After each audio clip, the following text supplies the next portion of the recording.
How are you? Again, the program says that Robert Baxter is speaking today. I am, of course, not Robert Baxter. My name is Michael Policio. Robert, unfortunately, couldn't be here today, so I decided to step in at short notice. So keep that in mind. Any of the errors that you might see in this presentation are Robert's, and any points of fantastic insight are minor additions. We'll move forward. I'm going to be speaking a lot about the same things that Ed was talking about. I agree with everything that he had brought up. Hopefully, I'm going to take it a little bit of a different point of view, actually talking about what to do when you actually do have a negative review that just won't go away. Yesterday, if any of you saw, I spoke more about kind of the softer techniques, meaning more customer service oriented ways of dealing with a negative review. I'll briefly go through that for those of you who weren't there, and just kind of touch upon what reviews mean in this space in 2016. So a couple of points of data. 88% of consumers read online reviews to determine the quality of a local business, which is a huge amount. Similar numbers read up to about 10 reviews, and they trust these reviews as they would someone that they actually know in person. These are really important things to keep in mind when thinking about reviews in general. The space that we work in is mostly with aesthetic practitioners. I know that not everyone here is an aesthetic practitioner. In fact, most of you are not. And in doing some research of otolaryngology, I've noticed that most people do not have near the amount of reviews as, say, an aesthetic practitioner. So this is something that you guys have a real clean slate, some of you, that you can really manage your space and how you show up with these kind of statistics being of importance. So a couple of things to keep in mind. Maintaining a low profile is going to be more and more difficult as you continue as a practice. You can't really isolate yourself. These things are pulled automatically. Even if you don't actively create, say, like a Google Plus page or a Facebook Plus page, they exist automatically. They are pulling so that they have these data points so their maps look better. So you're going to be online whether you want to or not. So you have to either ignore it, which is a bad strategy, or manage it yourself. What we're going to talk about briefly, reputation management. This is kind of what Ed was speaking about. Namespace optimization, which is kind of our own catchphrase for managing your own real estate when someone Googles your name or your practice's name. And getting patient reviews, some strategies of how to effectively do so and to have those be positive.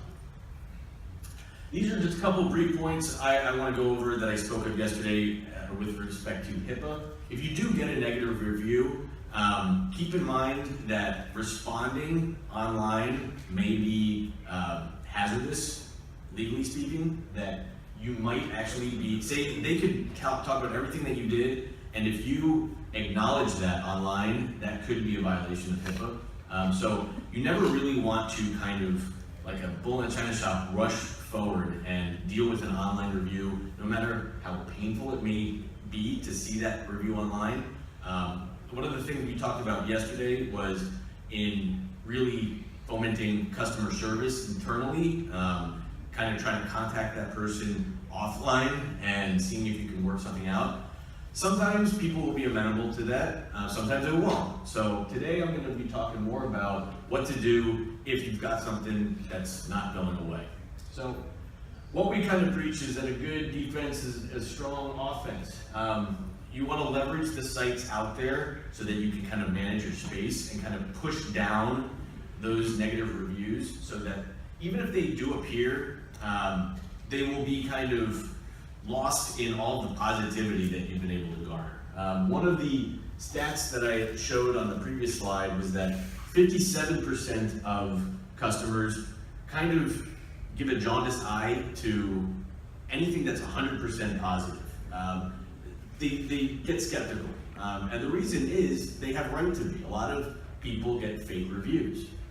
There's a whole fake review industry that you can pay for where people will just put as many fake reviews as possible until some of them stick. So it's not necessarily a bad thing to have a bad review.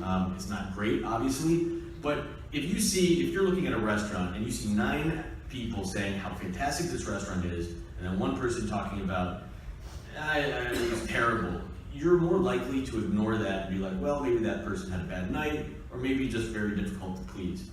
So, what I want to kind of go about is how this is done in as lay terms as possible. What you want to do is kind of manage all of these large entities that exist online, which you can have a presence in. Google, Yahoo, Yelp, Bing. RealSelf is kind of a niche site maybe you're familiar with if you're familiar with the aesthetic surgery. But there are others like Healthgrades and Vitals that all medical practitioners have the ability to have a presence on. This really touches about local SEO. It sounds like everyone here is more or less familiar with what this means. Local SEO is a slightly different algorithm than regular SEO. So when we talk about local SEO, oftentimes what we're referring to is what shows up in that kind of 3-pack under the map that you'll see on Google or perhaps Bing. That algorithm is largely influenced by the Google algorithm, by the normal Google algorithm, but it has some wrinkles in it. One is reviews. So what we're looking for is quantity and quality. You can have a large amount of pretty good reviews, that's going to be beneficial. You could have a few amount of excellent reviews, that's also going to be beneficial. As Search Engine Land said in one of their case studies on local SEO, the data shows that factors like having reviews, photos, and or owner-verified businesses correlated with strong rankings. So when you see a practice that may not have even claimed their own location, they're giving up a really large opportunity to push themselves up higher in that local 3-pack. The most important reviews to get are Google. Why? Because it's Google. Google owns this space in every possible way. So it's great to have good Facebook reviews, it's great to have good reviews on Healthgrades and things like that. But if you can get a sizable portion of those on Google, that's really gonna help your local SEO more than anything, and that's gonna get you more local business. Here's a quick case study. I know this is kind of small print, so I'll explain as best I can with the pointer. On the left, you have the regular algorithm. Is my pointer working? Doesn't look like it. Okay, so the top is that which has the best organic SEO with, I Googled Los Angeles ENT, or ENT Los Angeles, I think. So the first one that comes up is the site laent.com. The second is Hollywood Reporter, third ZocDoc, fourth LAENTS, and a few others are going down. Now, if you notice, Los Angeles ENT is actually second on the Google in the local pack. Why is that? If you notice, they have 0 reviews. The guy who leapfrogged them has 4 reviews. Now, that's not enough to actually show the stars. You need to have 5 reviews before Google will show how many stars you have. So we don't quite know. Now, the third one on the list is a 4.7 with 5 reviews. Now, that person is not even on page 1 for the organic review for that term. So what does that mean? That means that they got enough of a boost that they went up effectively about 7 ranking points on the map that they didn't have on the regular organic, simply by having positive reviews and a sufficient number that is better than most of the people in their space. And the last one that you see with stars is a 4.8 with 6 reviews. So these are people that were able to become more visible locally than they were in the organic sphere, simply by obtaining good reviews. I think that's really important to keep in mind. So some of these entities are ranked by something called PageRank. Has anyone ever heard this phrase before? I try not to get too much into the weeds in terms of my industry's jargon, but PageRank is how Google assesses a site or a page. It goes through 1 to 10. And the most powerful sites obviously have 10 and so on down. These are some pages that you can easily obtain a presence on that have high page ranks. And by doing so, you can effectively increase your visibility, thereby pushing down any sort of negative reviews. This is what we refer to as namespace optimization. It's managing your name's space in the real estate that is the Google search result. So, something that you can do on your own, you don't have to hire an expert to do so, is go 10 pages deep on a Google search for your name. Look at every sort of page and say, how much control can I have over this page? Can I have a presence there? Can I optimize that page? Can I put photos? Can I put recommendations or reviews? Can I put my CV? How much can you control in terms of content and positive information about you and your practice? Is it good or bad? Are you reading mostly good things, or are you reading mostly bad things about yourself? Now, I'm sure nobody in here has anything like this, but I have seen in my time people with lawsuits, just things that they might, even personal information that they may not want on page one. And this is something that you can effectively push down by kind of managing this namespace. You want to look at how much authority those pages have. So maybe you can manage your college's fraternity page. That may not have very high authority, but if you can have something with a large organization or a large site such as Twitter or Vitals, and have a presence there, that might leapfrog some of those bad things that you want and push them down. So this is what we mean by authority. The page's authority with respect to how Google ranks the internet. So you want to look at your website, your reviews on those sites, Google's actual results page, and the results within Google.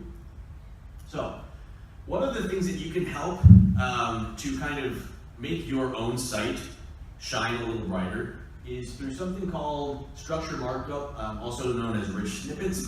This is what allows you to have other data points under your website's search engine result.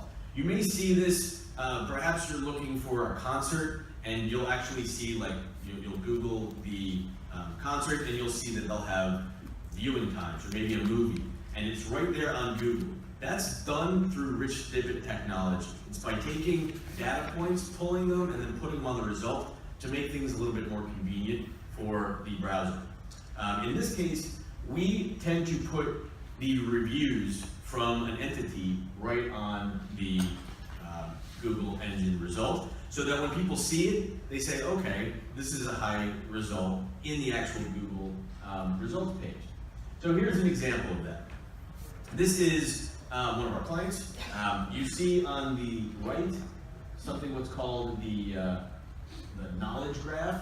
This is pulled directly from Google My Business.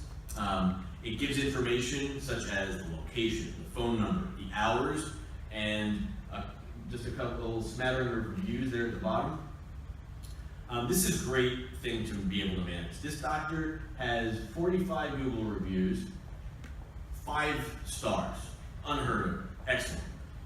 So we also are able to put that right under his actual website, so you see it there.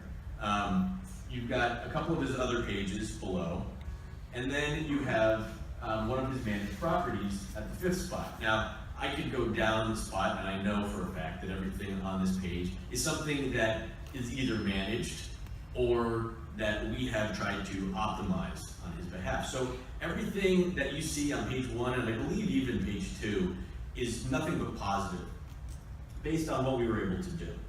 This is another example of such a thing, where you see mostly managed properties along the lines that I was talking about: RealSelf, Healthgrades, Vital, Groupon, even, all with the amount of stars that we were able to put on.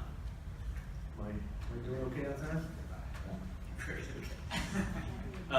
All right, so just to go over very briefly a couple of the other points, as hopefully in summation I've been able to convey, you want to be able to control your real estate, and by doing so, maintain everything that people see if they actually Google you, so that everything that they are able to see is positive.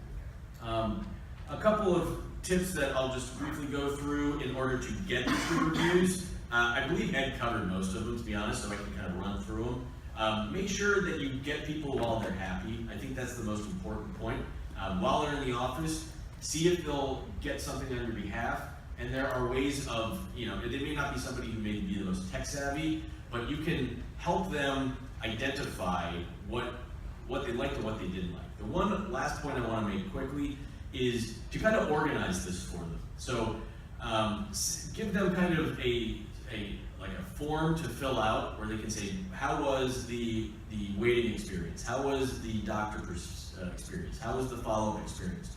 So that you can kind of organize it.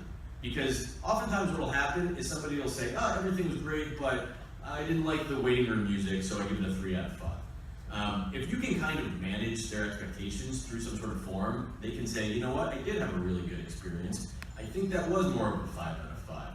So make sure that you are able to get those so that you don't have to do kind of the back end work to push down that negative review in the future.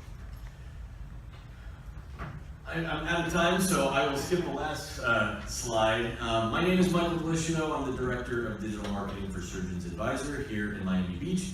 I hope you enjoyed the speech and that I was able to answer some of your questions. Thank you very much.